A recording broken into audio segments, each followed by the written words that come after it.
Retrouvez C'est la Tech bébé avec le Crédit Agricole Alpes-Provence. Votre programme C'est la Tech bébé avec la métropole Aix-Marseille-Provence, élue capitale européenne de l'innovation 2022.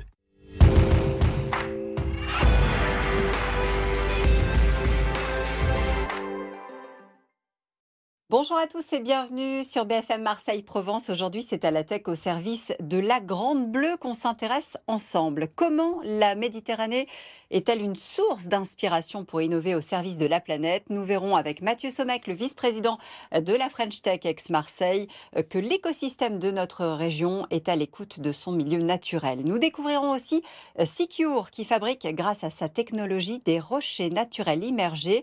Le biomimétisme leur a permis d'inventer le géocorail. Et puis nous pousserons la porte de Planctovie. L'entreprise est spécialisée dans la maintenance et l'élevage d'organismes aquatiques. Ces produits sont aujourd'hui utilisés dans le monde entier, notamment dans les écloseries. Mettez vos masques et vos tubas, on vous emmène sous l'eau aujourd'hui. Bonjour Mathieu Sommeck. Bonjour Raphaël.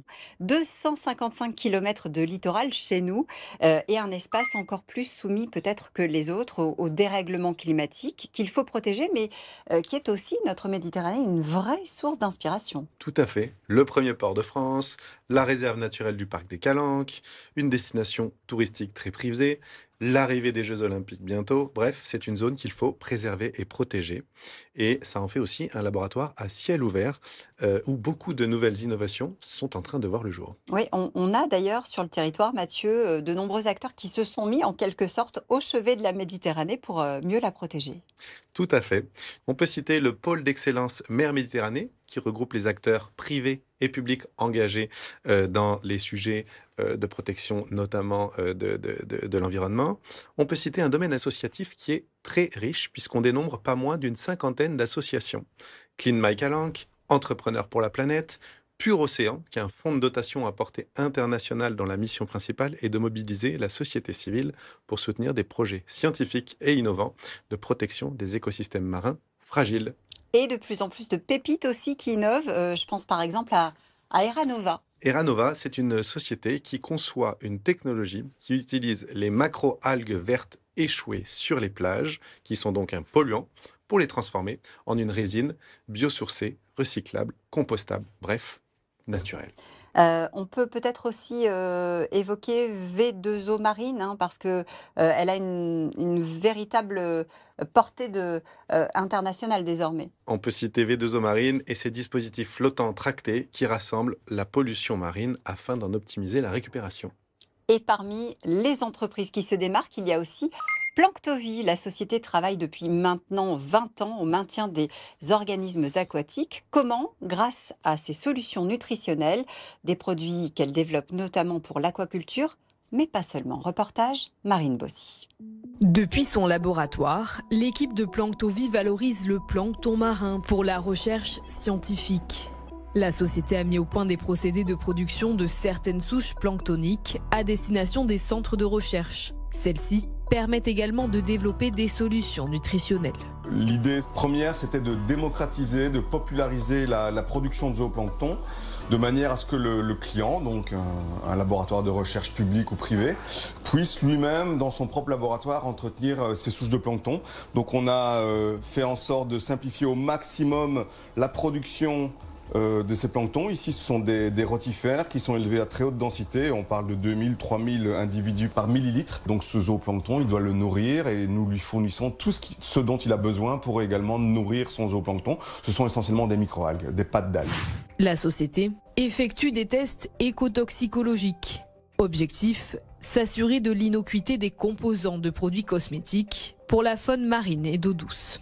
Ici, par exemple, vous avez des anémones de mer et le but ici, c'est de s'assurer que les produits qui rentrent dans la composition de crème solaire sont inoffensifs pour l'environnement marin, en l'occurrence ici l'environnement récifal, vu que ce sont des petites anémones de mer qui poussent sur les récifs coralliens. Planctovie conçoit actuellement un nouveau réacteur pour produire une souche de plancton, appelée dinoflagellée. La préservation du milieu, c'est aussi la préoccupation de Secure, basée à l'Estac. Bonjour Christophe Souillard. Bonjour Raphaël. Merci d'être avec nous sur le plateau de C'est la Tech. Vous dirigez depuis l'été dernier cette entreprise qui a mis au point le géocorail. C'est une roche éco-conçue pour protéger le littoral. Vous allez dans quelques instants nous en dire plus. Mais d'abord, racontez-moi, quelle était l'idée de départ dans la tête de ceux qui ont imaginé Secure? La mission de Secure, principalement, c'est de protéger donc le littoral contre l'érosion marine. On se souvient tous de ce bâtiment, le Signal, à Soulac-sur-Mer, sur la côte atlantique. Je rappelle que ce bâtiment a été construit à plus de 250 mètres du trait de côte. Donc le trait de côte, c'est la ligne finalement qui délimite l'eau de la terre. Et quelques décennies plus tard, finalement, on est obligé d'abattre ce bâtiment parce qu'il a les pieds dans l'eau. Donc, pour pouvoir protéger le littoral, il faut agir en amont, c'est-à-dire avant que les vagues viennent frapper sur ce fameux trait de côte. Et vous avez inventé une roche directement inspirée de la nature. C'est ça, parce qu'effectivement, dans la nature, aujourd'hui, on a regardé ce qui fonctionnait bien. Ce qui fonctionne bien, c'est la barrière de corail, notamment. La barrière de corail, il n'y en a pas partout. Donc, chez Géocorail, on a réinventé cette barrière de corail éco-conçue avec la main de l'homme.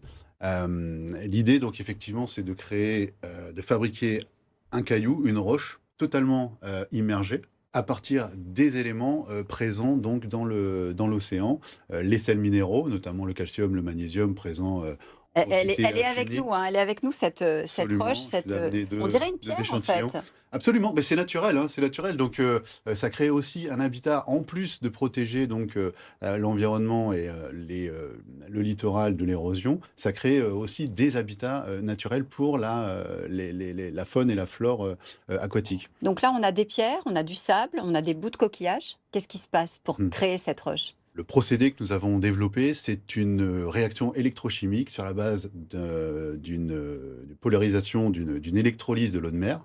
D'accord? Donc on envoie un faible courant, très faible courant, inoffensif pour l'homme et pour les poissons, je vous rassure, dans un support, qu'on appelle un support cathodique. À partir de là, un précipité calco-magnésien vient se former sur ce support cathodique. Donc quelque chose de blanc? Quelque chose de blanc, quelque chose de collant, d'adhésif. Et ensuite, une fois que ce support cathodique est totalement revêtu, le sable et autres éléments qui se trouvent dans l'environnement viennent créer un agrégat de sable, etc., qui forme ce caillou. C'est un procédé donc qui se fait en mer. Combien de temps on met pour obtenir ce type de composé? Il faut compter environ 10 cm de croissance par an. Et ça continue à pousser une fois que vous avez retiré le système? Alors non, lorsqu'on débranche le système, la croissance s'arrête. Par contre, si l'on revient, je ne sais pas si par exemple quelqu'un s'amuse à détruire le matériau, on revient un peu plus tard, même quelques années plus tard, on rebranche, on met sous tension et la croissance se fait à nouveau. Alors c'est fantastique. Qui sont les clients aujourd'hui de la société? Aujourd'hui, principalement, ce sont les collectivités locales, effectivement, les communautés de communes.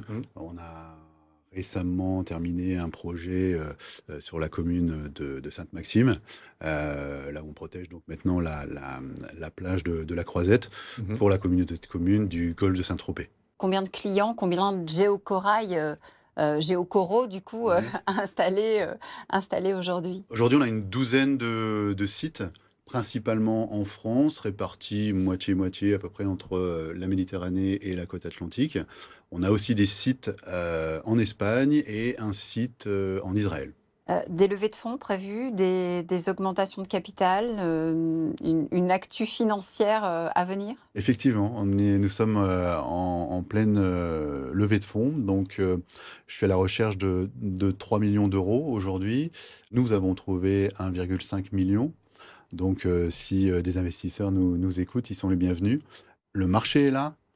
C'est vraiment, comme on dit, le time to market, c'est maintenant. Merci beaucoup Christophe Souillard d'être venu nous parler de Secure et de son géocorail. Nous, on ouvre le bloc tech, Mathieu, et on a jusqu'au 24 mars pour participer à Graines de Boss. C'est ouvert à tous les créateurs d'entreprises de moins de 5 ans. Il faut un modèle économique validé, une preuve de concept réalisée, déjà un peu de chiffre d'affaires et de traction commerciale, et ça permet de bénéficier d'une très forte exposition aux investisseurs. Donc, on ne rate pas la date du 24 mars. Nos startups de la cleantech ont aussi une carte à jouer, je crois, du côté de la CTech Week. Exactement, on part un peu plus loin que d'habitude, on reste en France, mais on va à Brest. Du 15 au 17 octobre 2024, on prend ses billets. Et donc c'est un événement qui met en avant la sécurité maritime, qui est une priorité au sein du campus mondial de la mer. Et donc tous les sujets connexes y seront abordés. Et puis un coup de zoom aussi sur les startups de notre région sélectionnées à Tech for Future. Il y a un certain nombre de startups de chez nous qui ont été sélectionnées. Et donc, on peut citer Sacowin Green Energy, que nous connaissons, dans la catégorie environnement et énergie, Fluide pour la catégorie industrie, et WePost dans la catégorie Smart Tech. Un grand bravo à elle. On se retrouve quant à nous la semaine prochaine pour un nouveau numéro de C'est la Tech Bébé et on s'intéressera cette fois à la biodiversité.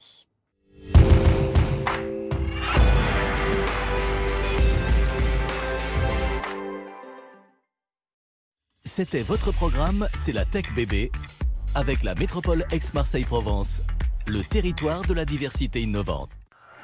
C'était C'est la Tech Bébé, avec le Crédit Agricole Alpes-Provence.